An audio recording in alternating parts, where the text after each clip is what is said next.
When I was 11 to 13 years old, I lived in a house with a small door leading to the attic. I got into the habit of closing this door several times a week when I went to my room. I didn't think much of it, I just assumed that my mom forgot to close it after coming down from the attic. Over time, I made a fatal mistake by joking about it. When my mom scolded me for leaving things scattered, I said, "Every evening I have to close the attic door. Maybe you'll start doing it yourself." She said she hadn't been to the attic in months. I asked my brother, and he hadn't been there either. I asked my dad, and he hadn't been there. After that, I started paying more attention to the door. I checked if it was closed in the morning, after school, before dinner, and before bed. For about 2 months, the door remained open. I pondered, made assumptions, and conducted experiments. I decided I would understand something if I left it open. I opened the door before going to school, checked immediately after school, and it was still open. I checked after dinner, and it was still open. Before going to bed, it was still open. I lay in bed, unable to sleep, because all I could think about was that open door. I decided to see what was going on. I turned to the attic door and saw a face looking at me. I bolted downstairs and woke my parents and brother, who only laughed at me. My brother and I swapped rooms, and 6 months later we moved to a bigger house. The new owners of our old house were our physics teacher and his wife. I could have forgotten all this and chalked it up to an overactive imagination, but in my final year of school I learned that our physics teacher was really cool. Physics became my favorite subject, and he became my favorite subject, and he became my favorite teacher. At the end of the year, my friend and I took a video camera and went around town filming various silly things. We ended up in front of our old house and decided to see what it looked like now. I talked about what my dad had done and what the new owners hadn't changed. Then I asked the teacher to show us the room she had turned into her sewing room. I jokingly asked if she had noticed anything strange in the room. Her face went pale right on camera. She asked what I meant, and I tried to joke but ended up telling her everything about the attic door. She said that every time she went into the sewing room, the door was open. She also told us that 2 days after moving in, their dog, a German Shepherd, ran into that room and refused to come out. It barked furiously and they couldn't calm it down. Then it jumped out of the window, landed on the roof over the veranda, and ran away, never to return. Since then, the dog wouldn't go near that room. At first, I wanted to show the video to my parents and brother, but then I decided it was better not to disturb them. I had a dream that I was being strangled, and when I woke up, I found my hands clasped around my neck. It reminded me of memories I had long forgotten.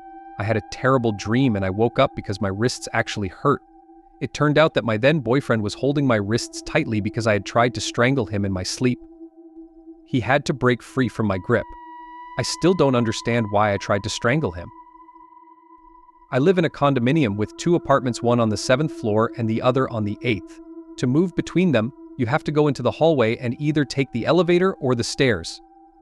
One evening when we ran out of ice cream, my mom asked me to go down to the 7th floor, where the freezer was. I took the keys and went to the 7th floor. Since it was dinner time, no one was around, and it was very dark. But I noticed someone sitting on the couch and turned on the light. It was my dad. It was my dad. It was a bit strange, but I went to the freezer to get the ice cream and asked him if he had the keys. He didn't answer. I didn't pay much attention, thinking that if he had come down and locked the door behind him, he must have had the keys. I went back upstairs and saw my dad sitting at the table having dinner. I was scared and asked him how he managed to come back up so quickly. Everyone immediately told me that he hadn't gone anywhere while I was downstairs. I said it was impossible because I had just seen him downstairs, but no one believed me. Since then, I haven't gone downstairs. While I was in college, I lived alone in a small, cozy studio in a fairly nice area. I could easily go to a 24-hour supermarket or McDonald's in the middle of the night, which often happened between midnight and 3 a.m., as I'm a night owl. One night, I was writing until 2 a.m. and realized I was hungry. I didn't have food to cook, so I decided to go to the supermarket to buy a pie or something else. As soon as I opened the door, I was overcome by an overwhelming sense of fear. My heart started to race and I began to tremble. I tried to convince myself it was nothing and went outside, but I couldn't overcome the fear. I went back inside and decided to settle for dry breakfasts. The next day, I learned that several drunk men had fought at the intersection near the supermarket. They had beaten someone from my university.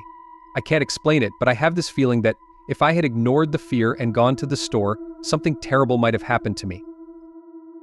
When I was in school, I used to hang out with a friend during recess in the schoolyard. He would throw a ball into the hoop while I sat on the asphalt playing on my Nintendo DS. I remember him asking if I thought he could make a shot from half court. I answered, without looking up from the game, that he should try, but probably wouldn't make it. Suddenly, my dad asked me what we were talking about. I looked around and saw that I was sitting on the carpet in our living room next to my dad, and it was already dark. I was in the same position, playing the same game, and on the same level as before. Nothing unusual happened that evening, but I never told anyone about it. Now, when I think back on it, it scares me. For a long time, I thought it was just a dream, but now I realize it doesn't seem like a dream at all, and I never remember my dreams so clearly. When I was 15, my family moved into an old house on the edge of town. The house was quite large and had several unused rooms. I always found it a bit strange, especially at night when I sometimes heard creaks and rustlings, but I didn't think much of it. One night, while I was home alone, I woke up with the feeling that someone was standing next to my bed. I didn't open my eyes, but I distinctly heard footsteps and soft voices. I tried to get up, but my body felt paralyzed. Eventually, I mustered the courage to turn on the light, but no one was in the room. The next day, I told my parents about it, but they just laughed. A few months later, I learned from the new owner of our old house that he had also experienced nighttime visits. He even mentioned that one night he woke up to see a figure standing by his bed, which disappeared as soon as he turned on the light. I no longer found that house cozy and moved out as soon as I finished school. Nevertheless, I still occasionally have dreams about nighttime visits, waking up feeling that someone is once again standing by my bed. The mysterious room. When I was in college, I rented a room in an old apartment building. The room was small but cozy, and I enjoyed my time there. One day, while moving furniture, I noticed a small closet in the room that seemed quite old and was locked. One day, I decided to check inside, and despite my hesitation, I unlocked the closet. Inside, I found several old photographs and items that appeared to belong to someone from the past. I picked up one of the photographs and examined it closely. The photo showed a group of people standing in an old room, and one of them looked surprisingly familiar. After this, I often felt a strange presence in the room. One night, waking up to a strange noise, I saw that the closet was open and the old items were scattered around the room. I couldn't explain how it happened. When I moved to a new apartment, I learned from the new tenant that he also experienced strange occurrences in that room. He even mentioned hearing whispers and finding photographs that changed their images when looked at. Now, living in a different part of town, I sometimes still think about that room and what might have been hidden there. The feeling of uncertainty and fear has left a deep mark on my memory.